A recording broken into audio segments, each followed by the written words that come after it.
मैं उड़ीसा की धरती से हूँ आपके समक्ष, और आपने हिंदी कवियों को तो बहुत सुना होगा। मैं कुछ ऐसे वैश्विक कवियों को आपके समक्ष रखना चाहूँगा जो उड़ीसा की धरती से संबंध रखते हैं, और उस सबका श्रेय अगर मैं देना चाहूँगा तो अपने बड़े भाई मानस साहब को। उनकी वजह से उड़िया भाषा की प्रतिनिधि कविता मेरी किताब आई, और उन्हीं की कविता मैं आपके समक्ष रख रहा हूँ। ज़्यादा टाइम बिल्कुल नहीं लूँगा। कविता का शीर्षक है उड़ीसा। सीताकांत महापात्र जी की कविता है।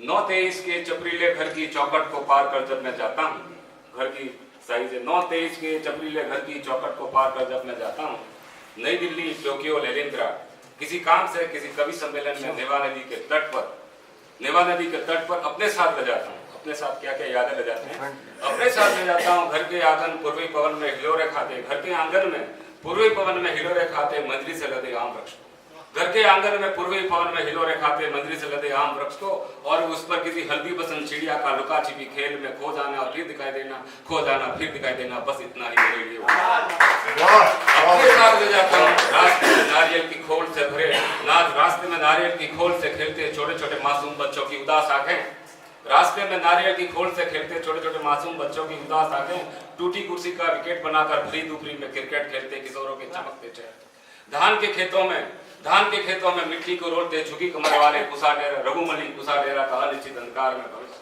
बस इतना ही मेरे लिए उड़ीसा। अपने साथ ले जाता हूँ संस्कृति विरासत के बारे में। पो फटने से पूर्व बदल पाती कोयल या कोयल की कूक सुनाई देने से पहले जैन मंदिरों से सुनाई पड़ने वाले जैन मुनियों के उदास स्वर, रक्त रंजित दया नदी के किनारे पश्चाताप में डूबे सम्राट के निद्रावीन पर सम्राट अशोक का वर्णन है। और सांझ के दिहाने में पिता को पहली बार मिलना है पुत्र जिसके आत्मविसर्जन से पैदा हुई शोक लहर।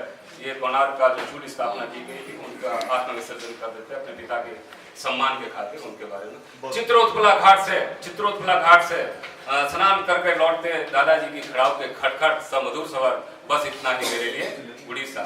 अपने साथ ले जाता हूँ, आप कोणार्क की तरफ जाएंगे, अपने साथ ले जाता हूँ भव्य मंदिर की भित्तियों पर समय की अनदेखी कर, एक दूसरे की नजरों से छुपते छुपाते दूर अपलक निहारते भक्त नायिका, किसी गांव के सुरम्य स्नान घाट पर हल्का रंग से रंगे पांवों से खेलते खेलते किसी दूसरे सपन लोक में विचरण करती हुई तरुणियों को, बात बात में हंसी मजाक के लच्छे उड़ाती हुई सदेशी भौजाइयों को, बस इतना ही मेरे लिए उड़ीसा। अपने साथ ले जाता हूँ हल्दी पत्र की सुगंध, काकरा, चकली पीठा, हल्दी पत्र की सुगंध, काकरा, चकली पीठा। उड़ीसा के धरणीधर साहब बैठे हैं, पटना के साथ बैठे हैं, सबर में होंगे। द्वार से दहलीज तक बने लक्ष्मीपाद के छोटे छोटे निशान, बरामदे में सारा लेके बैठी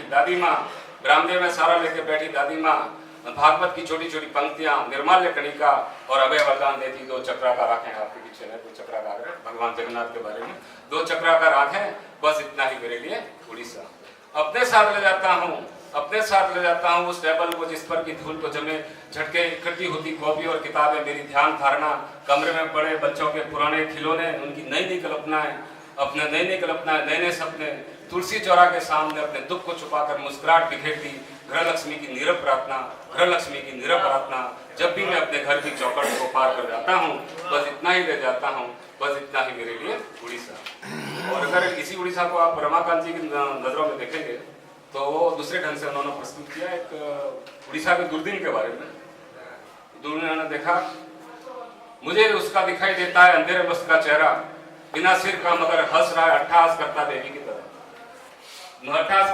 की तरह। उसे तो ये भी पता नहीं, कोई उसे निर्निमेष नेत्रों से देखता है, उसके चेहरे की उदासी स्पष्ट दिखाई देती है। उड़ीसा का दुर्दिन का वर्णन है, उसके चेहरे की स्पष्ट उदासी दिखाई देती है।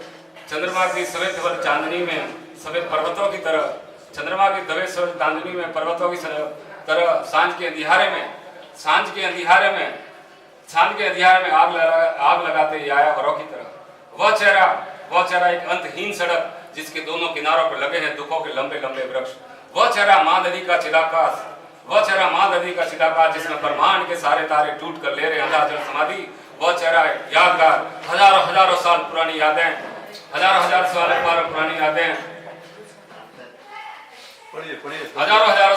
यादें ताजी हो गई हो, और मरनों उपरांत भी लोगों के दल लौट के आ रहे हो। धूप के श्वास में मैं जो कुछ कहने जा रहा था वे सारे शब्द विलुप्त हो गए मेरे सहसा अरण्य के नीले कोहरे जैसे।